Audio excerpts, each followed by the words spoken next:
Was a virgin in all the ways.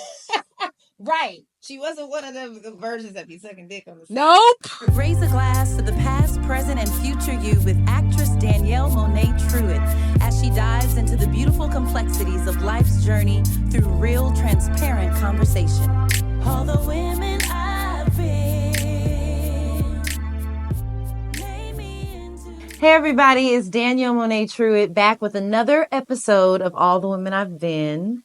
Thank you to everybody that's been liking and subscribing and sharing and commenting. It means a lot. I'm very proud of these episodes, the things that we've been talking about, the issues and subjects we've been tackling. And I've been getting a lot of great feedback that it's really encouraging a lot of people and inspiring a lot of people. And that's what this is for. So I am happy to be doing another episode, and I have somebody very special to me. One of my very close friends is here to have a conversation with me today. Her name is Kristolyn Lloyd. She is an actress, singer. She has done Broadway. Dear Evan Hansen, if you guys know what that is, 1776, if you've seen that. She was a star in it. She's pretty remarkable. She's also a TV actress as well. And she's currently starring in Sally and Tom. That's at the Public. So if you love theater, go check her out in this. She's fantastic. So anyway, can't wait to get started with this conversation. It's going to be dope. Let's do it. Hey, girlfriend. Hi, friend.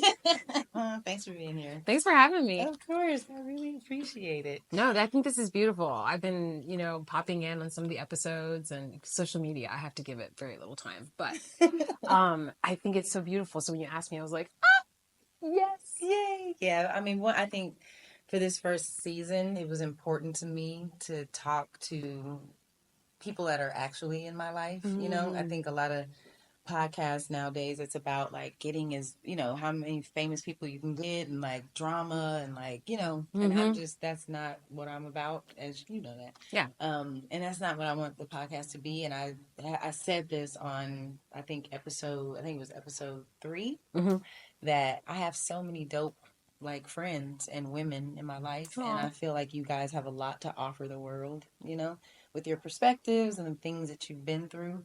And so I just wanted to dedicate this first season to that, I love that. Yeah. And I mean, second season will probably be a lot of that too, but, especially to get started off. Well, first, before we get into it, I want to talk about your play that you're doing at the Public. Yeah. Please tell the people about it. It is called Sally and Tom. It is about Sally Hemings and Thomas Jefferson. And it takes place when they arrive back to Monticello after being in France, where their relationship started when she was 14 years old.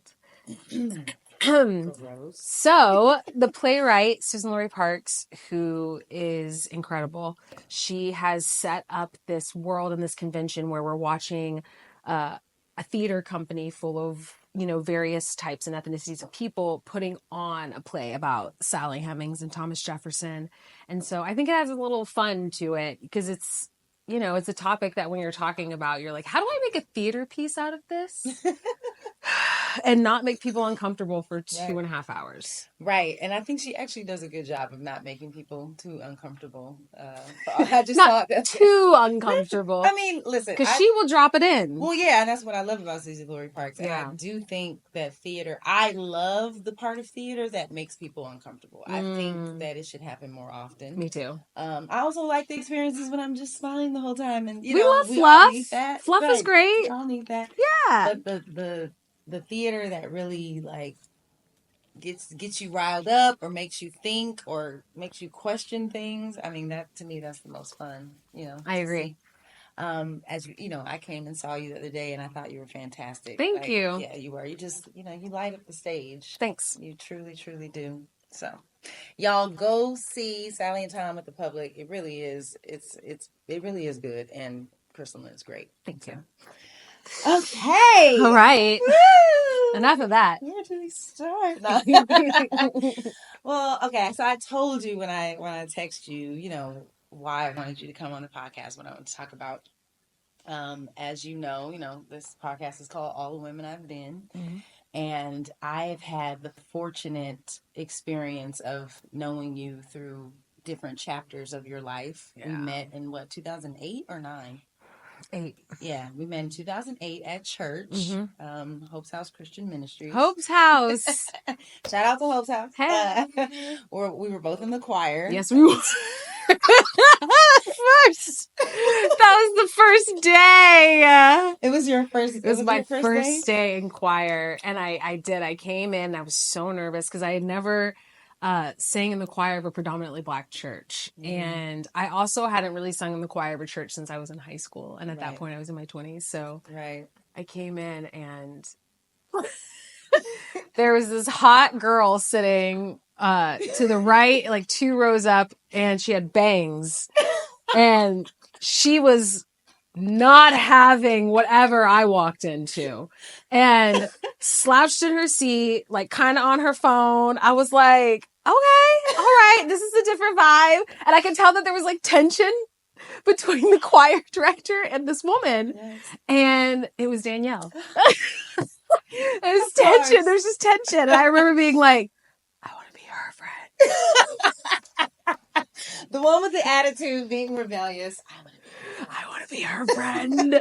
I did. I valued women at that time who didn't seem to need to like make people feel good all the time. And it was, it was an unforgettable moment. Yeah. And I remember the next like pivotal moment I have of the two of us is at your house. Yes. I think I don't remember what. It's like you had a couple of houses in that time. Yes.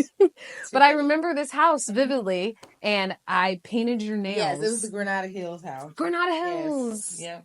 Yeah. I remember you were like, can I paint your nails? I did. I was like, she's a peculiar one. I like her. It was a great way to get to know people. Especially when you're a female and you're good at it. I was good at it. You were. So yeah, we bonded over you painting my nails. Yeah. It was great. I'm glad I asked. But yeah, since from then we developed a friendship. We both were, in theater and acting and trying to build a career. I think some of my fondest memories of us when we were in LA were like not the funnest. Neither one of us were like having a good day, but we were like there for each other. It was like I was like depressed because I'm like, when am I ever going to get to do something, in my career? And then you had your times where you're like, what's going on, career wise, dating wise, me being overwhelmed as a mom. You were there for those early dating years. Yes, I remember those. And I find there's a lot, like you said, they were fond because we were healing for each other in a time when I feel like really growing up. Yeah. And discovering a lot about myself. And you were in the midst of discovering a very specific side of yourself. Yes. And really wanting to discover more facets of who you were. And I do remember those times. I remember them fondly. I remember being your 2-year-old son's roommate for 2 months. He was my best friend at that time. Yes. I remember a lot of fun memories. So they were tough times though. I was hungry, literally. So poor. So poor. We both were. But like as poor as I was, you and your husband at the time, I would go home and find money in my bag that he would slip in to, and I wouldn't even have to be on like a dramatic day. Yeah, I would, it was. He was good like that. It was good. It was good moments of friendship and bonding. We got through a lot of tough times together too. Yeah, we did. We did. And then we performed together for a few years, which was also a good time and an interesting time. It was a good time and an interesting time. We were in a trailblazing format as far as theater goes. And I shouldn't say it because it's kind of antiquated, the idea of theater companies, but we were a part of a theater company in LA that didn't have union backing. So you can only imagine how that went. It was a very successful time in our lives. Working for $50. $50. We would clothe ourselves. We would bring our own costumes. Brought our own costumes. I remember one time, I think we were doing Coen Brothers or something, and we had to set our costumes outside because of like the interest. And my shit got stolen! I was so mad. Girl, I was pissed. First of all, they would have never been able to do that with equity. Never, ever. Okay. I was pissed because, first of all, I didn't have no money. I know you didn't. We were basically paying them to be a part of it. And then my shit got stolen. And they were like, oh. I mean, the only costumes I brought were because I was on the soap opera. Right? Oh, yes. Bold and the Beautiful. Okay. So I would go to the costume shop to the part. I mean, it was this huge, probably bigger than this apartment, like 3 apartments. And it was just filled with clothes from top to bottom. And they would just be like, go on, go. And they'd let me go in and pull stuff for these shows because I was so broke, even doing a soap opera. Because we'll get into that. Yes. Shit don't pay. Stuff just don't pay. So, speaking of being very kind, I think that's a big part of friendship is being humble enough as friends to let people be there for you. Mm-hmm. You know? It's hard. It's hard sometimes. For me, it was hard because, you know, I was like the married one that lived in a house and stuff like that. And you think like, oh, they're doing good. But really, like, our lights have been cut off several times. Mm-hmm. And like the fact that we had to live in so many different places, like it was scary for me. I had a lot of anxiety, like not knowing how things were going to be paid and also trying to pursue a career and feeling guilty a lot of times. Like, oh, how long is this going to take? He's going to get tired of waiting, you know, on this dream of mine to happen. And so I was very grateful to have, you know, friends like you, because I didn't want to burden him with like, oh, by the way, I need $700 headshots. Right. And I need to take acting class, which is going to cost $400 or $500 a month when we're already struggling. Yeah. Know? So it's part of the reason why I did For the Record is because I needed to find ways to get little money so I could just take care of the things I needed to take care of. Yeah. One thing in this industry is it costs money to do this job. It's a hobby. It's a hobby until you book a job. It really is. And it costs money to get to the place where you book the job. You know? Yeah, I know. And so investing in yourself is a huge part of what we do, but sometimes it's just hard. And I remember after I had Jackson, I was just trying to figure out what I was doing, you know, and you took me to For the Record. To see, I think they were doing Baz Luhrmann at the time. And me and you looked at each other and was like, we can do this. So we auditioned and, you know, and then, but I think either after that or before that, it was a really hard time for me, and you were doing a little better. I think you had started doing Bold and the Beautiful or whatever, and you paid for me to go to acting class. And that was like something that I will never forget. Like when people talk to me about like, oh, you know, who helped you along your journey, and that always comes up. Like my friend who's also, you know, trying to get her career on the up and up, single woman, you know, thought enough to be like, you know what, I'm going to pay for your first month in acting class because you knew I needed the encouragement, you know? Yeah, I felt like it was a team effort because I didn't ever feel like I was like more ahead, even though I was on a soap opera. Yeah. My dreams and my desires and my goals are beyond my comprehension. So I was like, we're in the same place. And it was paying it forward, honestly, because I had people who paid for my classes or who said you can do work study or who were like, you know, you can pay me back later.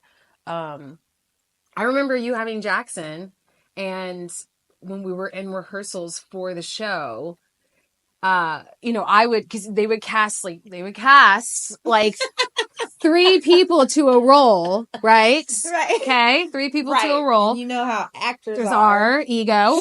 But we worked so beautifully together because we even though we are different, we were cast the same way because we were black. Anyway. this. And but I would get up at the top of rehearsal while you would breastfeed, and I would run the blocking with everybody and rehearse it. And then when Jackson was done feeding, I would go, or you would burp, and then I would go like nap. It was like nap time. And then Danielle would be on stage getting all of the second half of whatever I didn't get, and we would trade off. And I remember I felt like it was like getting to be a part of someone else's journey as like, why else are we, getting into these projects? And we could just use AI, but we're using people. Right. We're humans. So the idea is connecting and forming relationships. Yes. And that, I think that I will say, during those years that I was in LA, like having a friend who was doing the same thing and that could understand was like essential to my growth as a person. And taking that class, studying with John helped awaken certain things in me and helped me become more vulnerable and start to like embrace who I really was, because I was hiding so much in my life at that time. And so, I just thank you. I thank you for that. So like we said earlier, we met in church. Yes. And unlike me, with my little attitudes and things and whatever, that Kristolyn was like the quintessential, like she was so nice and like just say get along and do her her thing. At that time, like you had you started doing missionary work yet? Or not yet. I hadn't done it at that point. Right. But as our friendship continued to go, like, Kristolyn was very much into missionary work. I would love for you to talk a little bit about that. Sure. You were a virgin at the time. I was a virgin. In all the ways. Right. She wasn't one of them virgins that be sucking dick on the side. Nope. No blowjobs like, here. Because nothing's penetrated me. But she was an actual virgin. And was just very so naive and so eager. Yeah, that's a good word. Very eager, naive. She wanted, she wanted a relationship, but she was holding out, so she got married. And I was married at the time, so we would have conversations about dating and things like that. And so anyway, I would love for you to just talk about that time in your life. All the women I've been, that's the woman that you were, a young woman. I was young. But that's the woman you were at the time. She was a young woman, and I grew up in a very conservative household.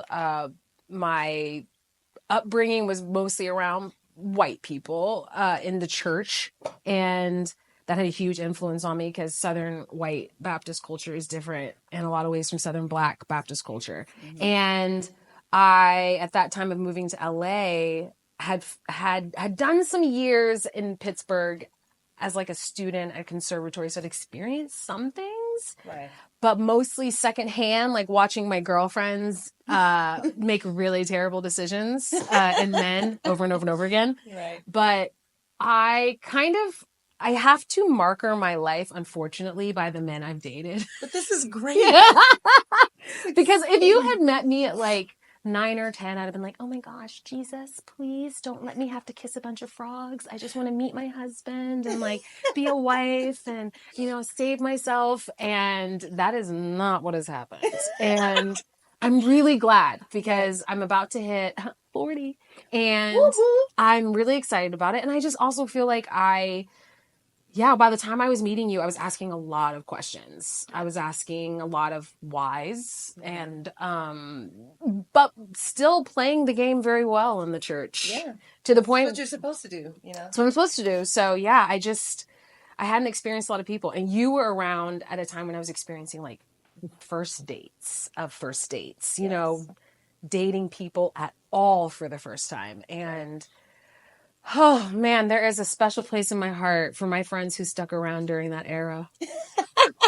Because it was a constant anxiety when you first start dating. Yeah. And now that I'm older, I have friends who are younger than me who are, leaving, who are in the church, who are starting to date and, exploring their sexuality.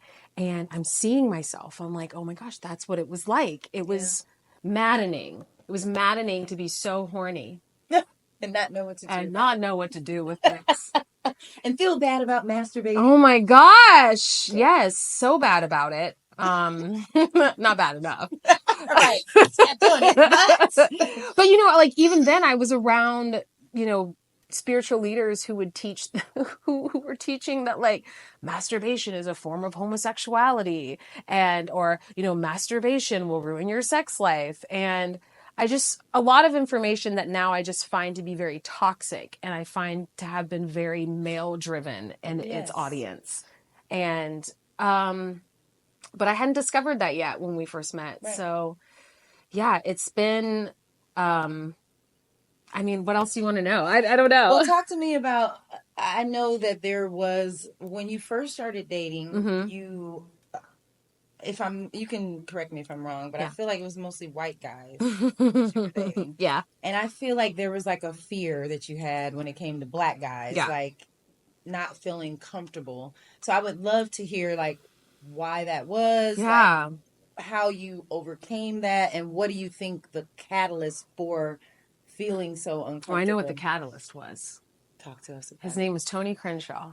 And I was in 6th grade, and I had never really been told that I was unattractive, right? So I saw this cute 8th grader. He was black, and I was in a predominantly white school. So I was like, bingo, hello, I'm here. Right. And the rejection was so traumatizing.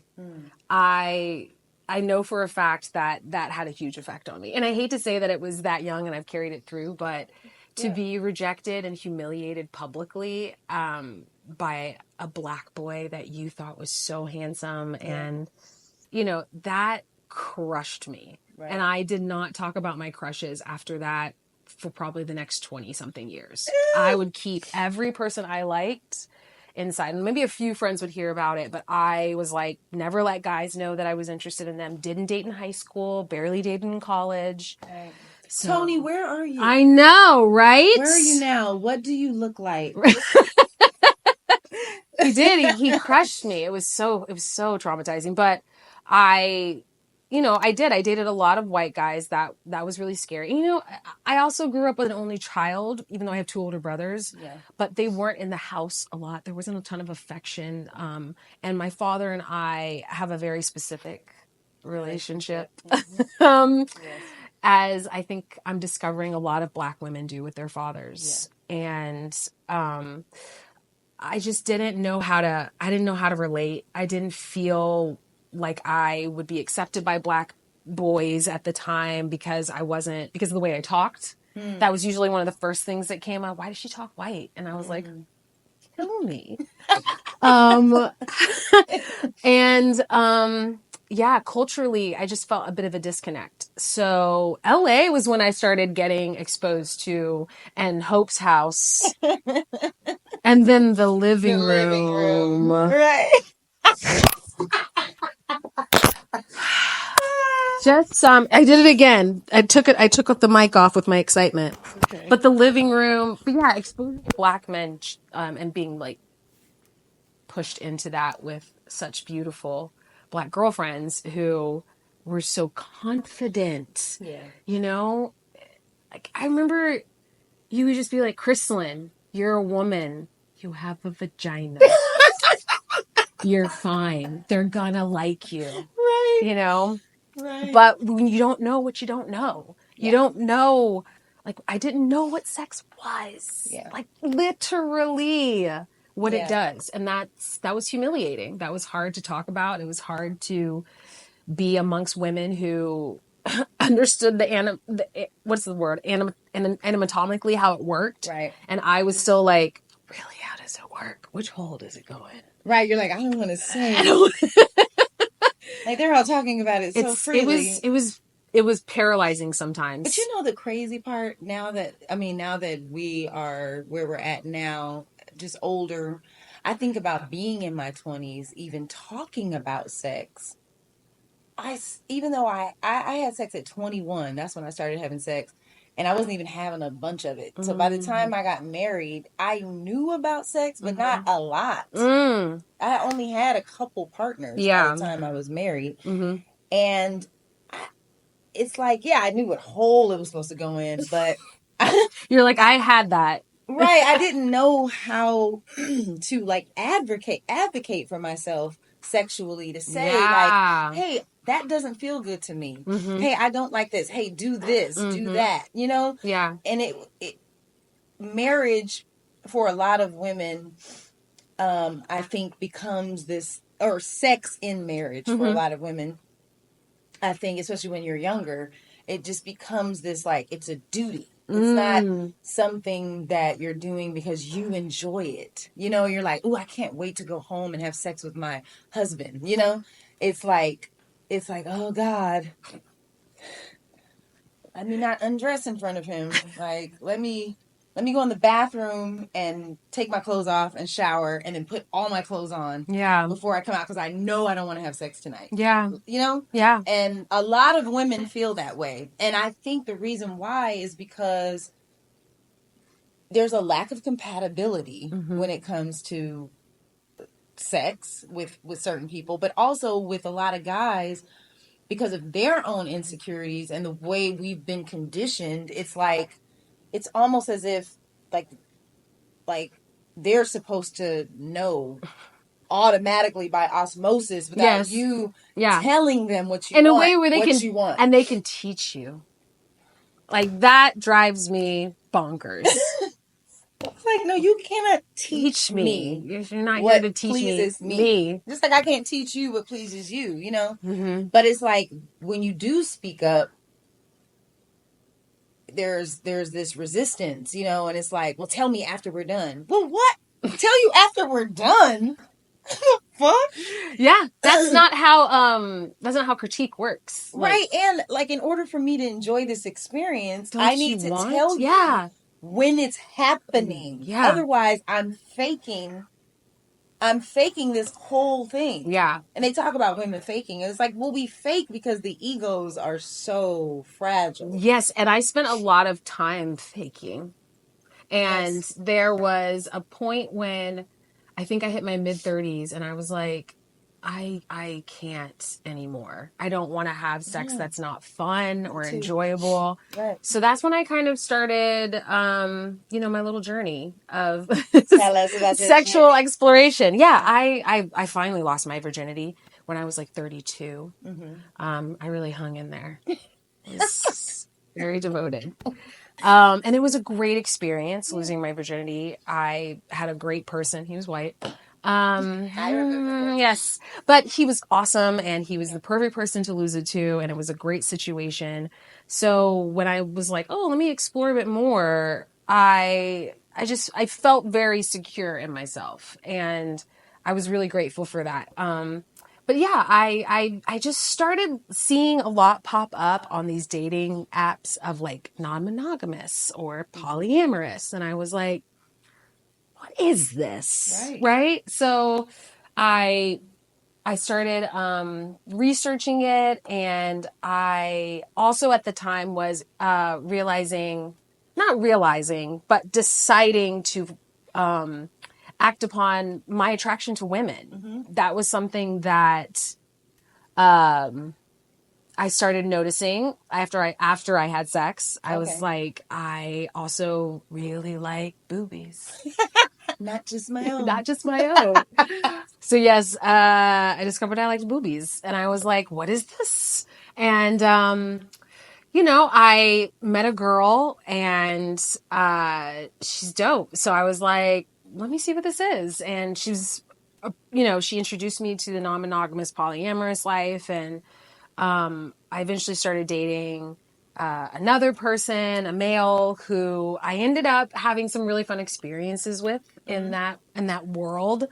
I had always heard of play parties. I had always heard of, I can't believe I'm like saying this, but I'd always heard of like afternoon delights and like orgies and stuff like that. And I was like, it can't be that crazy and terrible where people are like being hurt, you know, because you hear you hear it talked about in the church like it's so seedy. And meanwhile, half the pastors that are going hellfire on these things are there, or they're, you know, having mistresses or getting prostitutes. So I was like, well, I'm not paying for sex, so let's just see what it's like in a very it was in a very granola kind of crunchy setting when I first went to my first play party, but I liked that because there were so many rules.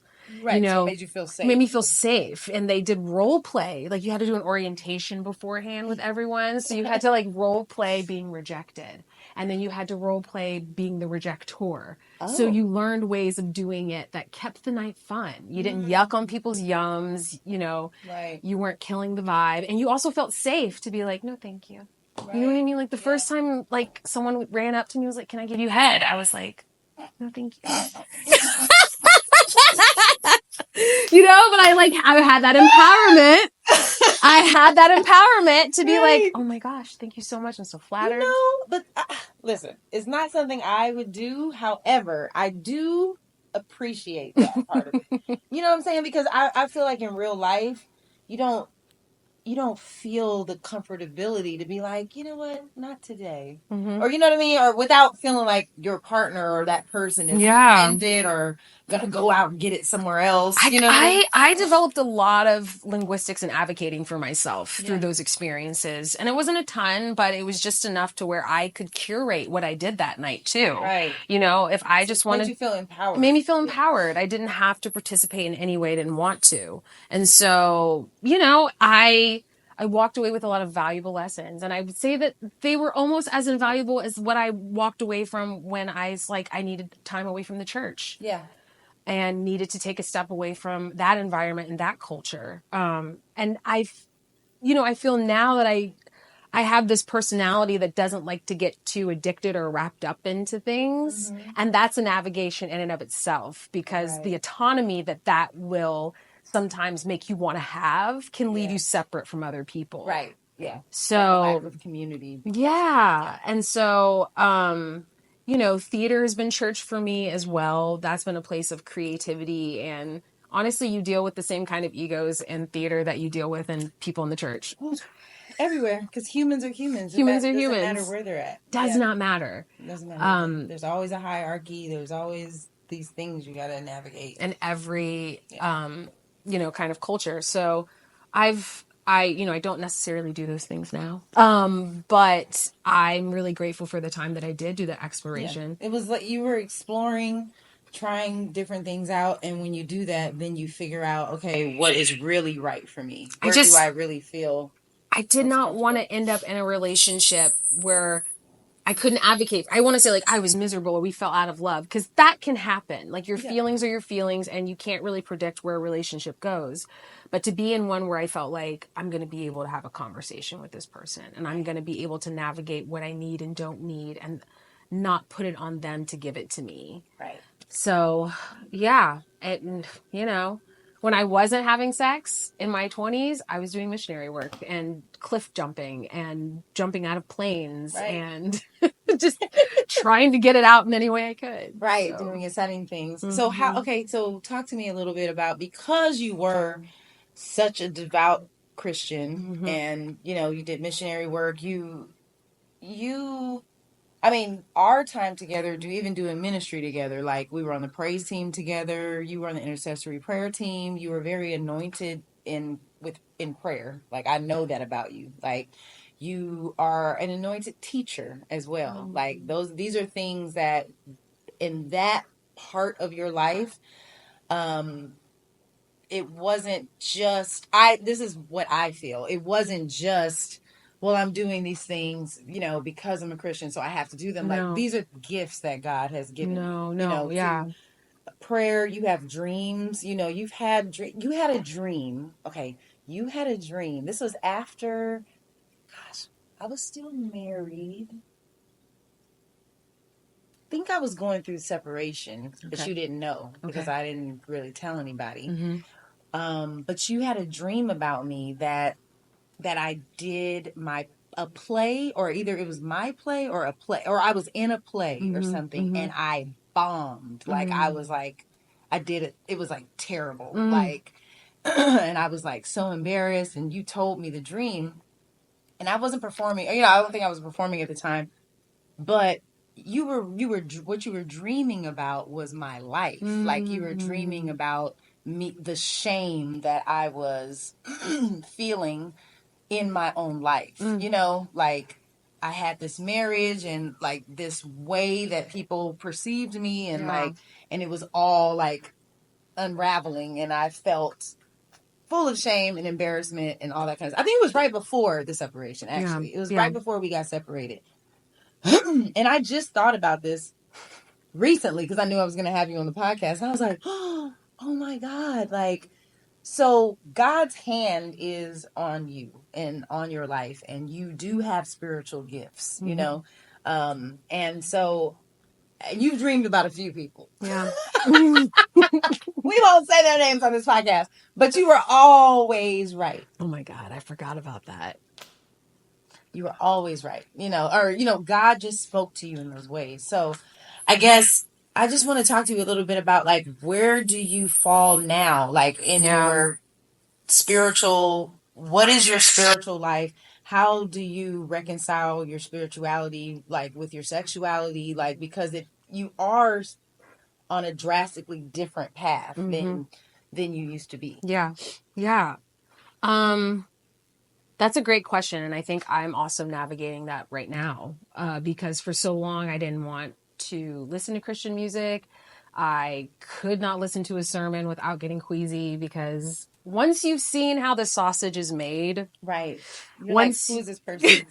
Once you've helped build churches and start churches, and you're part of the administrative side, and you see why so-and-so does the announcements, because that person's beautiful and they want to bring in more men to the church. And you see why this pastor is getting, you know, the time to do the sermons, and why it's just like, I could not do church culture. And I actually was like listening to Maverick music on my way here. I felt like, you know, I was like, oh yeah, I'm about to hang out with my girl Danielle. Like, that's where the roots came from. I said, what can I stomach at this point? Oh, Molly. No, not I love Molly. Oh, okay. Maverick. They're like a choir. Oh, I don't know them.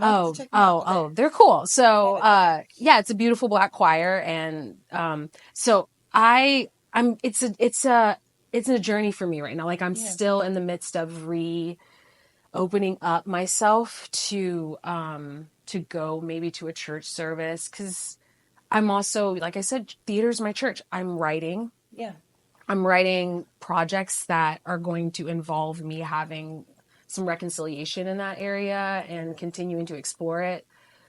I definitely believe that God has his hand on me.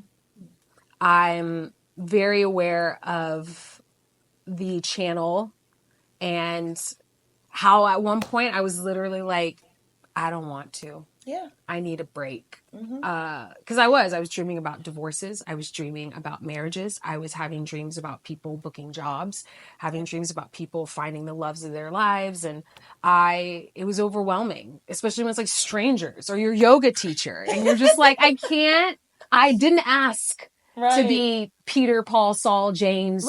I did not. Esther, you know, and in the church was constantly telling me, I kept hearing this message over and over again from people. I feel Esther on you. God's calling of Esther, Esther, Esther. And there was just this obsession with my outer appearance. Yeah. And I won't say that wasn't, you know, accurate in any way, but I was like, I think I have a choice in this. Yeah. And walking away was really not as scary as I thought it would be.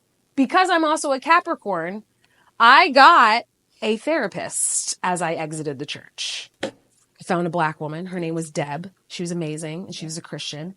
And I was like, I'm needing a break from the church culture. I want to start having sex. I don't want to keep God out of the picture completely. Right. So I need some guidance. And she was perfect. Yeah. She was perfect. Yeah. So, and I've kept a therapist throughout that time. And, you know, once I discovered I was like queer, Because, even now I wouldn't describe myself just as bi. I would describe myself as pansexual, maybe. So what is the difference between bi and queer? Bi and queer. Well, bisexual, that would be like man and woman. Like, Yes. Queer tends to, it's kind of, I guess it would be like in the same vein as like pansexual as well. Like, I'm just attracted to people. Regardless of what they identify as. And I don't know how that translates in terms of having relationship with every person that I'm attracted to across the spectrum of identities, but I do know that I'm more open than I was before. Now the idea of being with a woman and having a family with a woman is not crazy or scary to me. Right. And I was not that before. I guess I would say, honestly, I was a little homophobic. Well, before what am I about to say? Here we go. I feel that most people who are homophobic, it's because there's something there that they're fighting against. For There's sure. no reason to be homophobic. Like, you can just like, oh, I don't get down like that, and that's fine. Yeah. Like, but you don't have to be like, yeah. Ugh. Yeah. You know what I mean? So the strong resistance to it was a bit of a red flag, but I also am very grateful that I was able to have friends who were queer and within the LGBTQIA community who were just like, okay, Kristolyn, because they had been on a journey very similar. Right. They were not ignorant to the discomfort and to the questions and to the darkness that you sit in for a very long time. Yeah. I'm sure it's scary. Feels very scary. It does, but I have great family because I've kind of always established myself and my family as someone who just does what she wants. Yeah. So being able to look at my family members and be like, oh yeah, I'm dating a woman. And they're like, yeah, that lines up. It's Kristolyn. Wait, I was going to say, when you told me, I remember where I was. I was at Trader Joe's. I was in Sacramento. We were on the phone. Mm-hmm. And I was at Trader Joe's and I had put my groceries in the car and I was sitting in the car and you were like, I have to tell you something or whatever. So you told me. And I have to say, the thing that I was shocked, but it wasn't like, oh my God, I can't believe Kristolyn is. And at that time, I don't think you knew you were queer. You just knew you were interested. You were, Yeah. It was really the Christian part of it. It was like, oh my God, like how, like I just never would have thought because of how devout you were in that way. But knowing the artistic side of you and us being in theater and doing all that stuff, it didn't surprise me at all, Yeah. And I feel, as your friend that was also a Christian who has also been on a journey of like, who am I for real? Yeah. It's like, yeah, I might not be queer, but I relate to the whole like breaking away from what you've just known to do your whole life because that's what people expect of you or whatever. It was forced heterosexuality. I look back, no one was forcing me to date girls. Right. No one was forcing me to kiss girls. No one was tempting me with those things. Right. I was being forced upon boys. Right. I was being encouraged and thrown at them and being like, you should date, you should date. I was like, oh my God. Like, and then I'm a especially child. Back then, it's like, when are you getting married? Like, there's pressure to get married, and then people are being thrust into marriages at like 22. That they don't. I've always said I've avoided at least 2 divorces at this point. I really feel like I do. And I'm still on like this journey of, because I could end up in a completely heteronormative relationship. Right. You know what I mean? But I think the important part is that once I discovered that my attraction was so much bigger, my self-love got bigger. Yeah. And that's not always something I felt in the church. No. Yeah. Once you embrace, I think, so I forgot who said this when I first heard it, but it's like, God can only bless who you are, not who you pretend to be. Dang. And most of us, we are pretending for so long. Like, we're taught to pretend. Mm-hmm. And so we get into our 20s, we get into relationships, marriages, whatever, and we're just pretending. And then we're wondering, like, why am I struggling? Like, why am I struggling? Why do I feel like there are just these blocks and barricades everywhere I'm going? And it's because God never intended to only love us when we were perfect or doing what everybody else thought we should do, or even doing what the Bible says. Like that, like he is God. So he knows, like, these are human, imperfect people. They're not always going to do the right things, even that I want them to do. However, I know them. And I think once you and I started showing up exactly who we are, God's like, oh, now the journey can begin. Yeah. Because the missionary work you did was beautiful. The sermons you taught, the prayers you prayed, the dreams that you delivered to people, all of that was beautiful. And I know God remembers that and counts it, and it counts. However, those were like the things that you could do. Yeah. God is really only concerned with this. That's it. That's all he's really concerned with. And I think the more that I started to learn that, the more I started to love myself more. Because I'm like, I've been being so judgmental, more judgmental than the God who created the whole universe. I've been more judgmental of myself than he I'm my own worst enemy. Right. I can beat myself up worse than anybody can. Yeah. So imagine then being in a culture where, no one says it, but perfectionism is kind of what you end up striving for. Right. And then there's this competitive nature that I kept encountering among women. Yes. Yes. Where I was just like, I'm not interested in being on a pedestal. Right. Just because I'm a virgin. Like the fact that that's true. Was so such an women would be like, oh my God, you're still a virgin. You're just like this elevated pedestal all of a sudden. Yeah. And I was really getting a bit airsick up there. Yeah. But I think once because the same thing happened for me when I went through my divorce, separation. I didn't go to church. I mean, COVID kind of helped, but because the churches were closed, but I also wasn't making a point to like watch sermons on television while COVID, it was just kind of like, I was just like, I need a break. From, and I was a first lady, so that was another, and a preacher's kid. Like, I'm like, what did I do to deserve this? I didn't ask for any of this. You didn't. I definitely didn't ask to be a preacher's kid. And then when I got married, he was not a pastor. He woke up one day. He came back. Literally. From a men's conference and was like, guess what, guys? I'm starting a church. And I'm like, this isn't happening to me. It did, though. And because I'm like, well, this is my husband. I'm going to support him. Yeah.